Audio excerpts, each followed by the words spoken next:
Olá, sejam bem-vindos à aula de Sociologia. Eu sou o professor Jackson e hoje vamos falar sobre o tema relativismo cultural. Antes, devemos relembrar o que nós passamos na aula passada. Na aula passada, nós abordamos sobre as ciências sociais nos seus três principais eixos de estudos e conhecimento. O primeiro é a sociologia, o segundo é a antropologia e o terceiro é a ciência política. Então, essas são as três ciências que fazem parte dos estudos das ciências sociais e humanas. A sociologia, enquanto ciência, analisa os comportamentos através das instituições sociais. A antropologia, por sua vez, significa o estudo do homem em sua totalidade e sua cultura. A ciência política, ela analisa o poder dentro das instituições políticas em nossa sociedade. Então foi isso que nós aprendemos na aula anterior. Aprendemos também na aula anterior sobre o evolucionismo cultural, que classificavam a humanidade, as culturas, de três formas. Primeiro, selvageria. Segundo estágio, barbárie. E terceiro estágio, civilizado. Ou seja, os primeiros antropólogos que cultivavam essa ideia, que exploravam essa ideia de classificação, eles como tinham influência europeia, eles classificavam e hierarquizavam que o ser humano seria civilizado apenas quando ele passasse nesses estágios aqui. Então, os três antropólogos que obtiveram esses conceitos, formularam esses conceitos de hierarquização, os três principais são Morgan, Taylor e Fraser.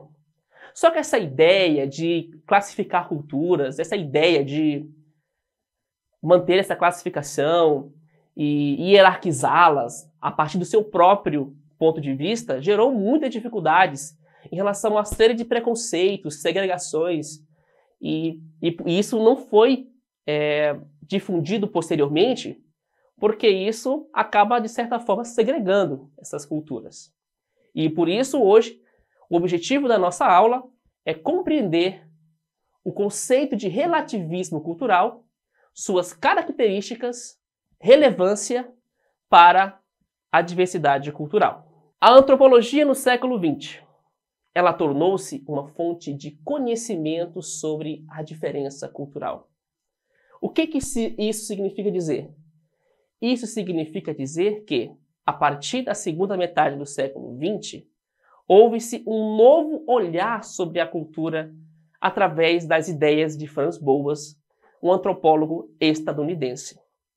Então, podemos perceber que o conceito de relativismo cultural é o posicionamento antropológico que rompe com as classificações hierárquicas do etnocentrismo e do evolucionismo cultural. Cada manifestação cultural é considerada legítima e possui o direito de se expressar e de existir. Então temos aqui um conceito de relativismo cultural que rompe com essa ideia evolucionista, preconceituosa, etnocêntrica e segregadora. Então aqui já tem um novo olhar sobre a cultura. Vamos falar sobre agora as características desse relativismo cultural. Então, segundo esse novo olhar antropológico sobre o Franz Boas, que foi o principal expoente e autor que trouxe contribuições bastante significativas para a cultura, para esse olhar sobre o relativismo cultural, tem algumas características. As culturas, elas serão observadas a partir do seu próprio termo, dos seus próprios termos, ou seja, a cultura, ela deve ser observada a partir dos seus próprios termos, ou seja, as suas particularidades, as suas singularidades. Segunda característica, o olhar do outro, a partir dos seus próprios termos. Ou seja, eu posso olhar uma cultura a partir do que ela apresenta para mim. e não do que eu acredito que ela tenha de passar. E a terceira característica é que a partir desse salto de interpretação das culturas, a antropologia se desenvolveu enquanto ciência. E é por isso que esse tema do relativismo cultural, trouxeram o relativismo cultural, ele trouxe contribuições para entendermos como funciona as culturas, como funciona a diversidade cultural, como funciona todo esse processo de interpretarmos as culturas como ela realmente é e não como nós gostaríamos que fosse. Muito bem? Agora, eu quero agradecer a atenção de vocês por essa aula de hoje e até a próxima aula. Muito obrigado.